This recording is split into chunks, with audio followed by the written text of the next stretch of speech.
Did you know that you can save money by peeing in a jar? Let's save some money. My fellow Fruglies, if you're like me, your sewage costs are directly related to how much water you consume. So here's a couple of tips and tricks to help dramatically reduce the cost of your water and your sewer, depending on how dedicated you are. Tip number 1, with all that in mind, it's totally okay to pee several times in your toilet without flushing as long as it doesn't start to smell or look like apple cider. Gross enough? And I know some of you are thinking, well, gosh, I save money on my own just without even thinking about it. Shame on you. I know people like you. It's not healthy. Don't waste money on toilet paper. It blows my mind how many people waste money on toilet paper. Just use newspaper, your bills, junk mail, anything that you can find. Go online and sign up for every free subscription that there is. Everything's gonna come into the mail. It's gonna be perfect. Once the junk mail gets there, voila, endless amounts of toilet paper. I mean, sure, you might need to roll it around in your hands a few minutes just to make it a little soft. What's the problem? All you're doing is sitting there anyways, wasting time, twiddling your thumbs. Roll some freaking newspaper. Get it soft. Get it ready. And on a side note, there's seriously no better feeling than crapping on your bills. Quite literally. Only take craps at work. If you take a 10-minute crap every single day for an entire year, that's an equivalent to a 40-hour work week. Right there. I just doubled your vacation. Not only are you saving money on toilet paper, but you're also getting paid while you poop. You're also saving water.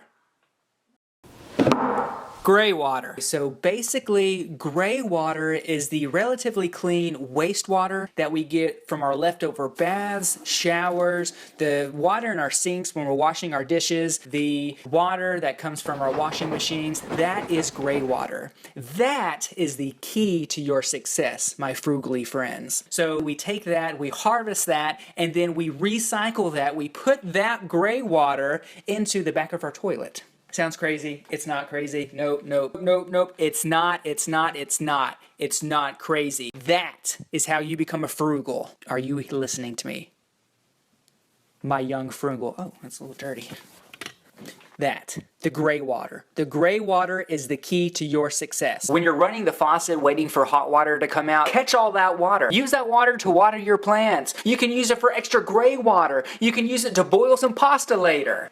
5, train your cat to be a gentleman. I'll be the first to admit, it might be a little weird coming home at first and seeing your cat squatting on the pot. It'll be worth it. So I looked it up. The average cat owner spends $15 a month on cat litter. Train that thing to use the toilet. Just train them to be a first-class citizen. If you live in an old house, this one's really for you. No, seriously. So a lot of older homes, they have older toilets. And a lot of the older toilets, they have a 7-gallon tank. 7 gallon. That's 7 GPF. 7 gallons per flush. And if you have a 7 GPF toilet, this one's seriously for you. 6, simply flush with less water. Go outside, find a rock, anything really, or it doesn't even have to be a rock, anything inside.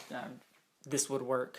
Take it and put it in the back of your toilet tank. That way, it displaces the amount of water that it takes to fill up your tank. Saved you so much money right there. In all seriousness, the ingenuity of that tip right there, pretty life-altering. Most of you are probably thinking to yourself, well, gee, Harrison, I really like the idea of saving money and I really enjoy your enthusiasm, but you're a little extreme, don't you think? And even if it wasn't on the extreme side, can I really save money? Why? Yes, you can. I'll actually give you some personal numbers to show you how wasteful I really was being with our water and what frugal steps that we took in order to dramatically reduce the amount of water that we used. So, for example, let's take October. For that month, our water and sewer combined was $106.55, compared to the following month, which we were able to drop it down to $30.82. Whenever I save a big chunk like this and I'm able to possibly do it month after month, I like to do a month, yearly, and working career cost analysis. So, for example, just in that one month, I was able to save $75.74. In a year, that would equal $908.88. cents. If I took that $75.74 every single month and I put that into a traditional 401k that gave me an average 7% return rate, at the end of a 30-year working career, I would have $89,075.15.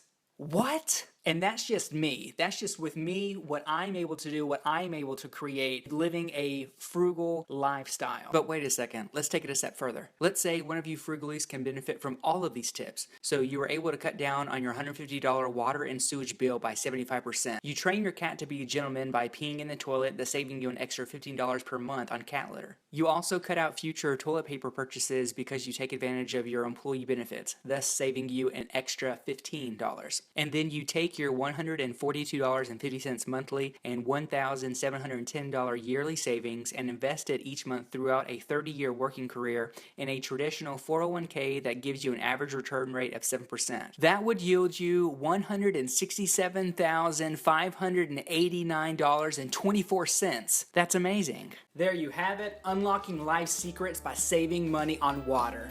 That's all that I have for you right there. No, not really. There's definitely more to come. Leave a comment below letting me know the ways that you are able to save money unconventionally. What do you mean? Saving money's supposed to be fun. Subscribe. Yeah, do that subscribe thing. I can neither confirm nor deny that I've used any or all of these money-saving techniques with or without my wife's consent. Wait, that doesn't seem right.